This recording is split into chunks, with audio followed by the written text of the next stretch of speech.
Assalamualaikum warahmatullahi wabarakatuh. Kembali lagi bersama saya Ferizal di Riau Podcast. Nah, pemirsa, saya tentunya di sini tidak sendiri. Kita bersama narasumber kita yang sengaja kita undang untuk bincang-bincang sore nih. Tentu kita akan bincang-bincang persoalan yang sangat dinanti-nanti masyarakat kita. Langsung saja kita sapa. Beliau adalah Bapak Dr. Haji Muhammad Ihsan ST MSc. Assalamualaikum Bapak. Waalaikumsalam warahmatullahi wabarakatuh. Kabar sehat Bapak ya? Alhamdulillah, tetap semangat. Alhamdulillah. Nah, kita pengen tahu dulu nih, Pak Dokter ini keseharian kesibukannya apa nih Pak? Oh iya, saya sehari-hari saya mengajar ya. Saya dosen, saya mengajar di UNRI. Dosen UNRI? Ya, ngajar S1 di Teknik Sipil, ngajarin buat jembatan, ngajarin struktur beton, baja.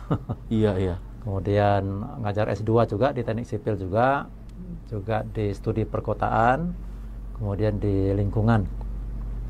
Kemudian di samping ngajar, saya juga terlibat di pekerjaan konsultansi ya, bantu pemerintah daerah itu di perencanaan kebijakan. Ya, kalau sekarang ini banyak mengerjakan di perencanaan jangka panjang ya 20 tahun.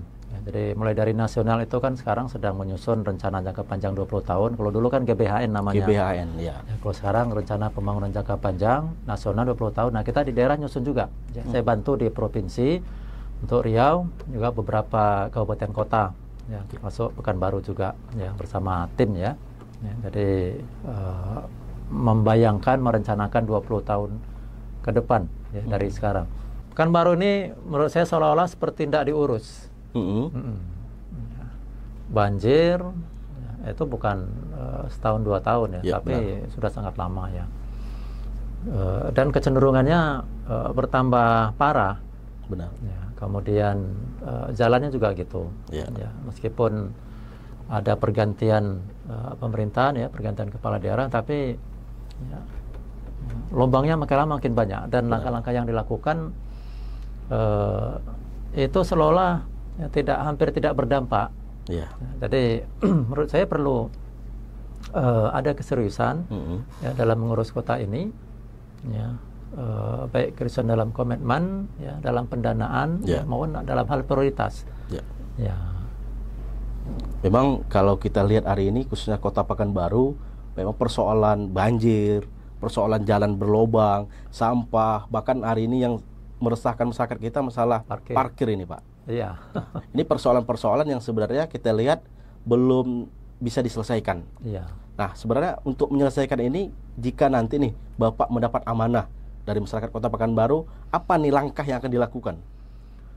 Iya. Jadi yang pertama itu tentu komitmen ya. Ya, komitmen. Ya. Komitmen kita menyelesaikannya sesuai dengan urutan prioritas. Ya. Jadi kalau kita memang prioritas kepada ya, 4 hal itu, banjir, jalan berlobang, sampah, parkir. Ya. Itu anggaran kita ya, itu harus maksimal ya, benar. untuk 4 hal itu ya, atau effort kita ya, usaha kita, perhatian kita ya. Yang lain-lain itu ya, istilahnya berjalan seperti apa adanya, tetapi yang 4 ini itu mesti diurus lebih serius. Ya, karena kalau tidak, ya ini kan berkaitan dengan infrastruktur dan kepentingan masyarakat banyak. Benar. Ya, kalau tidak, ya ini akan berdampak lebih luas, ya bukan hanya terhadap kenyamanan kita, tapi terhadap ekonomi juga. Bayangkan, ya kalau banjir itu ya terjadi dalam jangka waktu yang lama, mengganggu dalam wilayah yang luas. Ya, berapa banyak toko yang tutup, berapa banyak orang yang tidak nyaman untuk berbelanja. Ya, kemudian jalan yang berlubang juga berapa banyak ya, orang yang terkendala jual belinya ya, karena jalan di depannya rusak, orang tidak mau mampir, perjalanan terganggu, bahkan kendaraan juga banyak yang rusak. Ya, belum lagi kalau kita bicara masalah kebersihan kota, ya penyakitnya, ya joroknya, ya tidak nyamannya. Ya, bagaimana orang bisa berjualan ya, mendapat hasil yang banyak kalau di sebelahnya sampah ya beronggok berserakan. Ya, apalagi parkir. Ya, benar Pak. Ya, parkir orang jadi malas belanja. Kenapa? Saya belanja, ya belanjanya 5.000, parkirnya 2.000. Ya, fotokopi 500, parkirnya 2.000 juga. Nah, jadi hal itu menurut saya itu harus ditangani segera, ya, dan itu menjadi prioritas supaya tidak berlarut-larut, ya, karena nanti pengaruhnya banyak, ya, terutama ke perekonomian dan menjadi citra kota. Ya, citra kota, kalau Pekanbaru citranya 1.000.000 parkir, ya, banjir, ya, bau, nah, itu nanti orang jadi malas ke Pekanbaru, dan kita di Pekanbaru pun jadi jadi tidak nyaman gitu ya. Padahal Pekanbaru ini potensial luar biasa. Nah, benar Pak, karena kalau kita lihat Pekanbaru sendiri sebenarnya role model untuk Riau.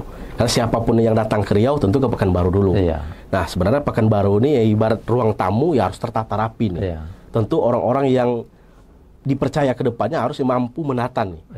Mulai dia mampu menjawab persoalan banjir tadi, mampu menjawab persoalan jalan yang berlobang, jangan sampai image ini akan dibawa pulang oleh orang-orang yang datang ke Pekanbaru. Nah, tadi Bapak sudah menjelaskan panjang lebar mengenai tantangan itu, akan Bapak siapkan nih jawabannya ke depan.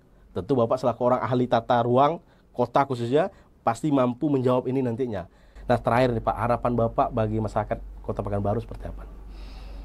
Ya, jadi pada intinya saya mengajak ya masyarakat Kota Pekanbaru, ya, itu untuk bersama-sama memiliki tanggung jawab, ya, terhadap kotanya, mengikuti prosesnya, ya, mendukung, ya, calon-calon yang menurutnya yang bagus, yang dipercaya, ya, sehingga Kota Pekanbaru ini menjadi satu rumah bersama yang semua orang berkepentingan, ya, dan berjuang untuk itu.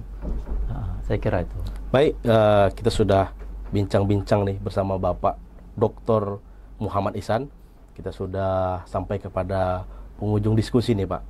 Terima kasih kita ucapkan kepada Bapak sudah bersedia hadir, mau diundang di podcast kami. Kita akan undang lagi nanti nih. Kalau sudah kita lihat makin mendekati masa-masa yang sudah sangat menegangkan, kita akan undang lagi nih.